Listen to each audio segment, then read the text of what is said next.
السلام علیکم۔ Maxim Gorky کے ناول دا مدر کی قسط نمبر 8 پیش خدمت ہے۔ اس کے بعد ربن اکثر آنے لگا۔ ایک دن اس نے جھنجھلائے ہوئے انداز میں کہا، ہمیں ان چیزوں کے بارے میں بات کرنی چاہیے جو کہ ہیں، نہ کہ ان چیزوں کے بارے میں کہ جیسی ہوں گی۔ مستقبل کا کسے معلوم؟ ایک بار لوگ آزاد ہو گئے تو خود فیصلہ کر لیں گے کہ ان کے لیے سب سے بہتر کیا ہے۔ لوگوں کے ہاتھوں میں کتابیں دے دو، وہ خود ہی جواب تلاش کر لیں گے۔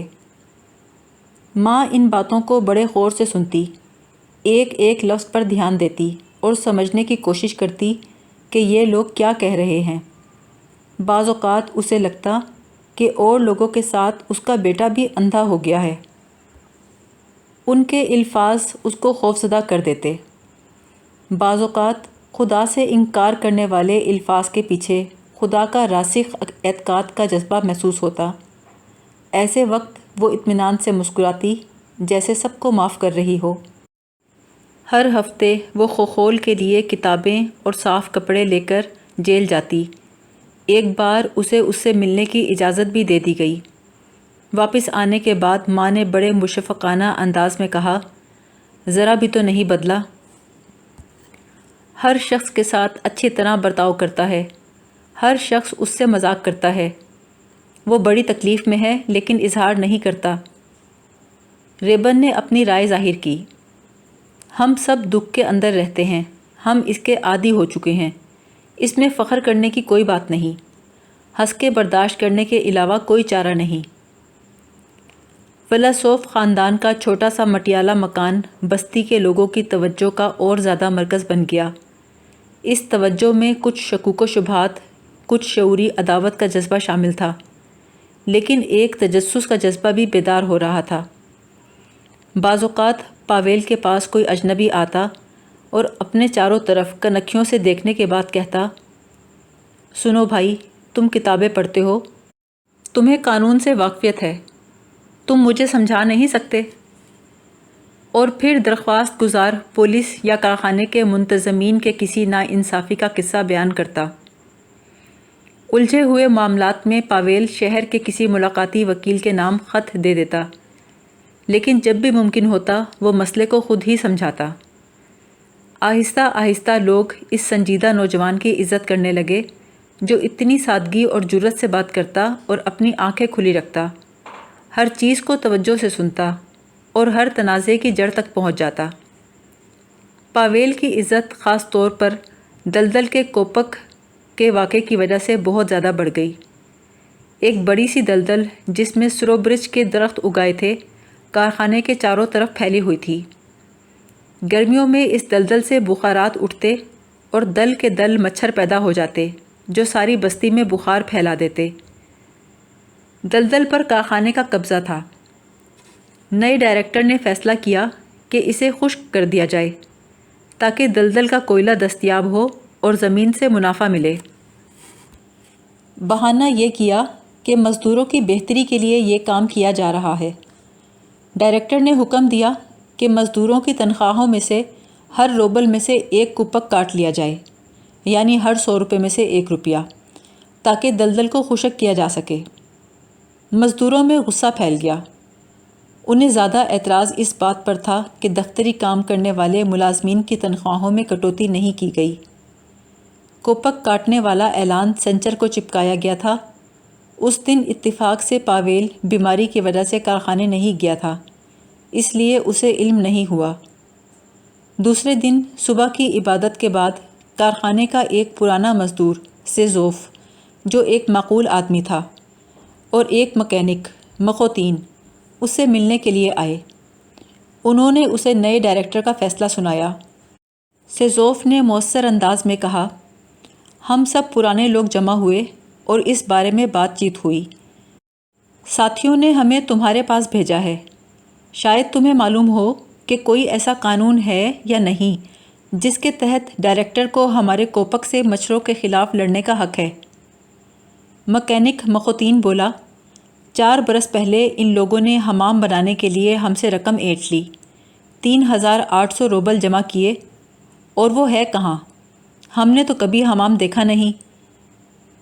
پاویل نے انہیں سمجھایا کہ یہ کٹوتی ہر طرح سے غیر منصفانہ ہے اور یہ کہ دلدل خشک کرنے سے سارا منافع کارخانے کو ہوگا۔ دونوں آدمی تیوریوں پر بل ڈالے واپس چلے گئے۔ ان کے جانے کے بعد ماں نے ہنس کر کہا، اتنے بوڑھے تک تم سے عقل سیکھنے آتے ہیں۔ ماں کی بات کا جواب دیے بغیر پاویل لکھنے بیٹھ گیا۔ چند لمحوں کے بعد اس نے کہا، ماں تم سے ایک درخواست ہے، شہر جا کر یہ چٹھی پہنچا دو۔ ماں نے دریافت کیا، کیا خطرناک ہے؟ پاویل بولا، ہاں، میں تمہیں ایسی جگہ بھیج رہا ہوں جہاں ہمارا اخبار چھاپا جاتا ہے۔ یہ بہت ضروری ہے، آئندہ اشاعت میں دلدل کے کوپک کی کہانی کسی نہ کسی طرح شائع ہو جائے۔ اچھا ٹھیک ہے۔ وہ اس بات سے خوش تھی کہ یہ پہلا کام تھا جو اس کے بیٹے نے اس کے حوالے کیا تھا۔ تیار ہوتے ہوئے بولی، میں سمجھ سکتی ہوں پاشا، وہ لوگ سچ مچ ہمیں لوٹ رہے ہیں۔ وہ رات کو دیر میں تھکی ہوئی گھر آئی مگر مسرور تھی۔ کہنے لگی، میں ساشا سے ملی تھی، اس نے تمہیں سلام کہا ہے، اور یوگورا یونووچ بہت سادہ اور ہنسمکھ انسان ہے، بڑے گھریلو انداز میں باتیں کرتا ہے۔ پاویل نرمی سے بولا، بہت خوشی کی بات ہے کہ تمہیں وہ لوگ پسند آئے، بڑے سیدھے سادے لوگ ہیں پاشا، کتنا اچھا لگتا ہے نا جب لوگ تصنع نہیں برتتے، تمہارے لیے بڑی اچھی رائے رکھتے ہیں۔ پیر کو بھی پاویل گھر پر رہا کیونکہ اس کی طبیعت ٹھیک نہیں تھی، لیکن کھانے کے بعد فیودر ہانپتا دوڑتا آیا۔ وہ بہت خوش تھا اور جوش میں تھا۔ وہ چلایا، چلو آؤ، پورا کارخانہ بگڑا ہوا ہے، مزدوروں نے تمہیں لینے کے لیے بھیجا ہے۔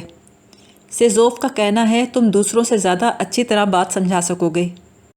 ذرا دیکھو تو ہو کیا رہا ہے۔ ایک لفظ کہے بغیر پاویل نے کپڑے بدلے۔ فیودر نے بتایا، عورتیں بھی آئی ہیں، وہ بھی چیں چیں کر رہی ہیں۔ ماں نے کہا، میں بھی چل رہی ہوں، دیکھوں تو صحیح آخر یہ کیا کر رہے ہیں۔ پاویل نے کہا، اچھی بات ہے، چلو۔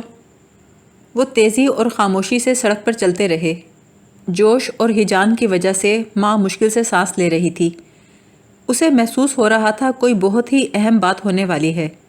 کارخانے کے دروازے پر عورتوں کا مجمع تھا جو چیخ رہی تھیں، لڑ رہی تھیں۔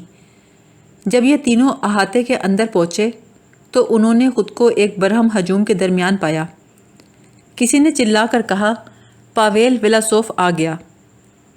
لوگوں نے کہا، اسے یہاں آنے دو۔ ریبن کی آواز سنائی دے رہی تھی، ہمیں کوپک کے لیے نہیں لڑنا ہے بلکہ انصاف کے لیے لڑنا ہے۔ ہمارے کوپک میں ڈائریکٹر کے روبل سے زیادہ انسانی خون شامل ہے۔ قیمت کوپک کی نہیں بلکہ خون کی ہے، انصاف کی ہے۔ ریبن کے الفاظ مجمع پر برس رہے تھے اور داد حاصل کر رہے تھے۔ فائر مین نے کہا، ریبن تم بالکل صحیح کہتے ہو، یہ لو ولاسوف بھی آ گیا۔ لوگوں کی آوازیں طوفانی شور میں بدل گئیں۔ ان آوازوں میں مشینوں کی گھڑگھڑاہٹ، بجلی کے تاروں کی بھن بھناہٹ غرق ہو گئی۔ لوگ دوڑے آ رہے تھے، ہاتھوں سے اشارے کر رہے تھے۔ بے اطمینانی جو تھکے ہوئے سینوں میں چھپی رہتی ہے جاگ پڑی تھی، باہر نکلنے کا راستہ مانگ رہی تھی۔ لوگوں کے پسینے سے شرابور چہروں پر جوش کی تمتماہٹ تھی، رخساروں پر سیاہ آنسوؤں کے دھبے تھے، آنکھیں اور دانت کالک سے بھرے ہوئے چہروں میں چمک رہے تھے۔ پاویل ولاسوف لوہے کے ڈھیر پر کھڑا ہو گیا، بولا، ساتھیوں۔ ماں نے دیکھا اس کا چہرہ کتنا زرد تھا، اس کے ہونٹ کانپ رہے تھے۔ غیر ارادی طور پر ماں مجمع کو چیرتی ہوئی آگے بڑھی۔ لوگ جھنجھلا کر اس پر چلاتے، دھکے کیوں دے رہی ہو؟ وہ رکی نہیں، اپنے بیٹے کے نزدیک کھڑے ہونے کی خواہش کے زیر اثر راستہ بناتے ہوئے آگے پہنچ گئی۔ پاویل نے تقریر کی، جب اس نے اپنے سینے کو ہر اس لفظ سے خالی کر دیا جو اس کے لیے اہمیت کا حامل تھا، تو اسے محسوس ہوا اس کا حلق شدت مسرت سے خشک ہو گیا ہے۔ اس میں ایک زبردست جذبہ پیدا ہوا۔ اس نے لوگوں کی طرف اپنا دل کھول کر پھینک دیا، وہ دل جو عدل و انصاف کے خوابوں سے معمور تھا۔ ساتھیوں، ہم وہ لوگ ہیں جو کلیسا اور کارخانے بناتے ہیں، جو زنجیریں اور روپیہ ڈھالتے ہیں۔ ہم وہ زندہ قوت ہیں جس کی وجہ سے پالنے سے قبر تک تمام لوگوں کے پیٹ بھرتے ہیں اور وہ زندہ رہتے ہیں۔ ہمیشہ اور ہر جگہ محنت کرنے والوں میں سب سے پہلے ہم ہوتے ہیں اور ہمارا خیال سب سے آخر میں کیا جاتا ہے۔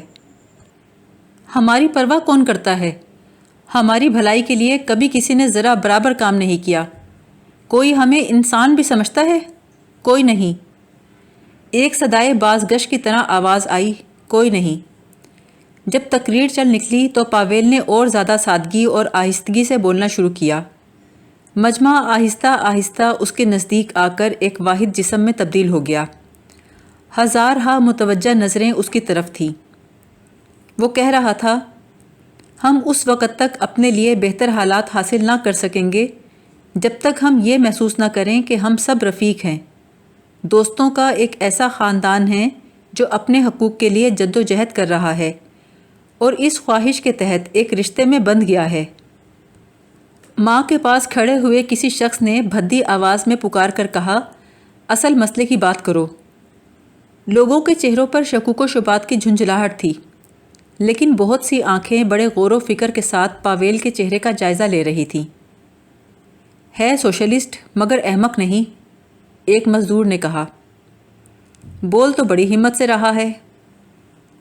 پاویل کی تقریر جاری تھی۔ وہ کہہ رہا تھا، وقت آ گیا ہے ساتھیوں، ہم محسوس کر لیں کہ اپنی مدد صرف ہم ہی کر سکیں گے۔ اگر ہم دشمن کو شکست دینا چاہتے ہیں تو ہمارا اصول ہونا چاہیے۔ مخوتین نے ہوا میں گھوسا لہراتے ہوئے زور سے کہا، بالکل صحیح بات کہہ رہا ہے یارو۔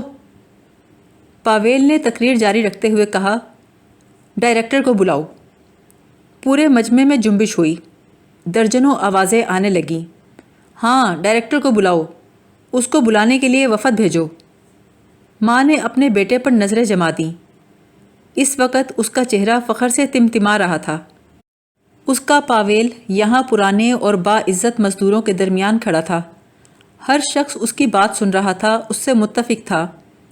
اسے بڑی خوشی تھی کہ پاویل کی تقریر میں نہ تو غصہ تھا نہ ہی گالیاں۔ دفتن مجمع میں کانا پھوسی شروع ہو گئی۔ ڈائریکٹر تو اپنے آپ آ رہا ہے۔ مجمع نے ایک لمبے قد والے شخص کے لیے راستہ بنایا۔ وہ بولا، ذرا مجھے آگے جانے دو۔ اس نے مزدوروں کو اپنے راستے سے ہٹاتے ہوئے کہا، کہیں ان کو چھونا نہ پڑے۔ اس کی بھویں سکڑی ہوئی تھیں۔ اس کی تجربہ کار نگاہیں مزدوروں کے چہروں کا جائزہ لے رہی تھیں۔ لوگوں نے ٹوپیاں اتاریں اور سلام کے لیے جھکنے لگے، لیکن وہ ان کے سلام کا جواب دیے بغیر چلتا رہا۔ اسے دیکھ کر لوگ گھبرا کر مسکرا رہے تھے اور سرگوشیاں کر رہے تھے، جیسے بچوں کو شرارت کرتے ہوئے دیکھ لیا جائے تو وہ نادم ہو جاتے ہیں۔ وہ ماں کے سامنے سے گزرا، اس کی سخت نگاہیں اس کے چہرے پر بھی پڑیں۔ آخر میں وہ لوہے کے ڈھیر کے سامنے جا کر کھڑا ہو گیا۔ کسی نے اس کی طرف ہاتھ بڑھایا، لیکن اس نے انکار کر دیا اور جھٹکے سے اوپر چڑھ گیا۔ پاویل اور سیزوف کے سامنے جا کر کھڑا ہو گیا۔ یہ کس قسم کا مجمع ہے؟ تم لوگوں نے کام کیوں بند کر دیا؟ چند لمحے کے لیے خاموشی طاری ہو گئی۔ ڈائریکٹر نے چیخ کر کہا، میرے سوال کا جواب دو۔ پاویل اس کے نزدیک آیا اور اونچی آواز سے سیزوف اور ریبن کی طرف اشارہ کرتے ہوئے کہنے لگا، ہمارے ساتھیوں نے ہم تین کو یہ اختیار دیا ہے کہ ہم آپ سے مطالبہ کریں کہ کوپک کی کٹوتی کا فیصلہ تبدیل کر دیا جائے۔ ڈائریکٹر نے پاویل کی طرف دیکھے بغیر پوچھا، کیوں؟ پاویل نے اونچی آواز میں کہا، کیونکہ ہم ایسے ٹیکس کو غیر منصفانہ سمجھتے ہیں۔ ڈائریکٹر بولا، کیا تم سمجھتے ہو دلدل کو خشک کرنے میں مزدوروں کی زندگی کی حالت سدھارنے کی بجائے انہیں لوٹنے کا جذبہ کار فرما ہے؟ پاویل نے جواب دیا، ہاں۔ وہ ریبن کی طرف مڑتے ہوئے بولا، اور تم بھی یہی سمجھتے ہو؟ ریبن بولا، ہم سب کا یہی خیال ہے۔ وہ سیزوف کی طرف مڑا، اور تمہارا کیا خیال ہے بھلے مانس؟ سیزوف بولا، میرا بھی یہی خیال ہے، بہتر ہوتا اگر ہمارے کوپک ہمیں دے دیے جاتے۔ ڈائریکٹر نے مجمع پر نظر دوڑائی، اس کے بعد پاویل کی طرف مڑا اور غور سے اس کی طرف دیکھا۔ تم کچھ تعلیم یافتہ معلوم ہوتے ہو، کیا واقعی تم اس کام کے فوائد محسوس نہیں کر سکتے؟ پاویل نے اونچی آواز میں جواب دیا تاکہ سب لوگ سن سکیں۔ بولا، اگر کارخانہ اپنے خرچ سے دلدل کو خشک کروا دے تو ہر شخص فائدہ محسوس کرے گا۔ ڈائریکٹر نے خشک لہجے میں کہا، کارخانہ کوئی خیراتی انجمن نہیں ہے۔ میں حکم دیتا ہوں سب لوگ اپنے کام پر واپس جاؤ۔